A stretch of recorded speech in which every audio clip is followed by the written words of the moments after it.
अस्सलामुअलैकुम दोस्तों, आज की वीडियो में मैं आपको बताऊंगा जनाब आपने मिर्च के लिए गमला कैसे तैयार करना है। अगर आप भाई के चैनल के ऊपर नए आए हैं तो भाई के चैनल को सब्सक्राइब कर दीजिए, वीडियो को लाइक शेयर कर दीजिए, बेल आइकन को ज़रूर दबाइए। तो मेरे दोस्तों, आपने पूरी वीडियो देखनी है तफसील के साथ। इंशाल्लाह मैं आपको खाद के मतलब भी बताऊंगा, इसकी मिट्टी कैसे तैयार करनी है, पानी कैसे देना है जनाब, इसको धूप कितनी लगनी चाहिए, इसको आपने खाद कौन सी देनी है, स्प्रे कौन सी देनी है, मैं सारी आपको तफसील से वीडियो बताऊंगा।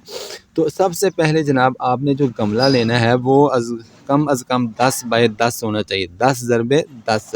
इससे छोटा गमला आपने मिर्च के लिए इस्तेमाल नहीं करना। 10 से 12 हो जाए, 10 बाय 11 हो जाए या 12 ज़रबे 12 हो जाए, तो इतना गमला कम अज़ कम इसके लिए ज़रूर हो, या ग्रो बैग हो या पॉट हो या कोई भी आप चीज़ लेते हैं, इतनी बड़ी ज़रूर होनी चाहिए। उसके बाद जनाब आपने जो मिट्टी तैयार करनी है वो 50% आम मिट्टी हो, उसके अंदर आप 10% जो है पुरानी गोबर डीकम्पोस्ट शुदा वो गोबर डाल लें उसके अंदर। उसके बाद जनाब 10 से 20% आप इसके अंदर रेत डाल सकते हैं। उसके अलावा जनाब वर्मिंग कंपोस्ट इसके अंदर 20 से 30% डाल सकते हैं। तो इस तरह से आपने इसकी मिट्टी मिक्स करने के बाद आपने इसको यहाँ तक भर लेना है। और इसके अलावा अगर आप इसको बेहतरीन बनाना चाहते हैं, ज़बरदस्त बनाना चाहते हैं, खाद वाली बनाना चाहते हैं, तो ये जो नीचे वाला हिस्सा है ना, यहाँ पे एक तो आपने सुराख ज़रूर होना चाहिए गमले के अंदर। ये पानी को निकासी के लिए आता है, ताकि पानी इसके अंदर जमा ना हो, आपका बूटा पौधा गले नहीं, सड़े नहीं।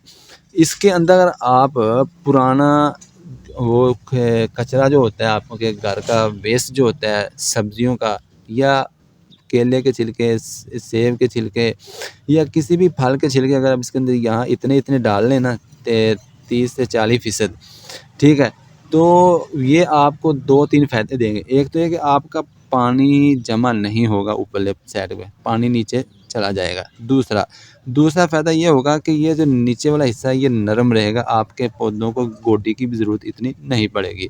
तीसरा फ़ायदा ये होगा कि यहाँ के अंदर जो आप डालेंगे ना ये चीज़ें, पुरानी फल वाले या सब्ज़ी वाले, ये आहिस्ता-आहिस्ता जब आपका पौधा बड़ा होता रहेगा, ये आपको खाद का काम देंगे। आहिस्ता-आहिस्ता ये गलते जाएँगे, डीकम्पोज़ होते जाएँगे जनाब, ये गलते सड़ते जाएँगे और इनकी खाद बनती जाएगी।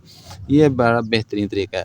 उसके बाद जनाब आपने इसको यहाँ तक जो है ऊपर मिट्टी डाल लेनी है। मिट्टी डालने के बाद आपने ये पौधा लेना है जनाब, और पौधे को 2 से 3 या 4 इंच तक जितना आपका पौधा उसके हिसाब से आपने इसको मिट्टी के अंदर इस तरह गाड़ देना है। उसके बाद मिट्टी डालने के बाद आपने इस तरीके से उसको आहिस्ता-आहिस्ता, ये जो मिट्टी है उसको आहिस्ता-आहिस्ता दबा देना है, ताकि जब बारिश ज़्यादा आए या पानी आप इसको ज़्यादा दे दें या हवा चले, तूफ़ान आए, तो ये आपका पौधा गिरे नहीं, हिले नहीं अपनी जगह। इसकी जब जड़ें हिल जाती हैं तो फिर ज़रा इसको ग्रोथ में मसला बनता है।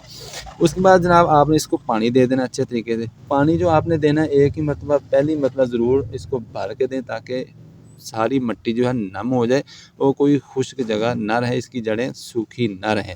उसके बाद जनाब आपने इसको पानी गर्मियों के अंदर, तो आपको पता ही है, सर्दियों के अंदर भी फार्मूला याद रखें कि जब तक मिट्टी खुश्क ना हो उस वक्त तक आपने इसको पानी नहीं देना। गर्मियों के अंदर ज़्यादा देना पड़ता है, दूसरे तीसरे दिन, और सर्दियों के अंदर आपको पता है 15-15, 20-20 महीना भी भाई इसमें गुजर जाता है।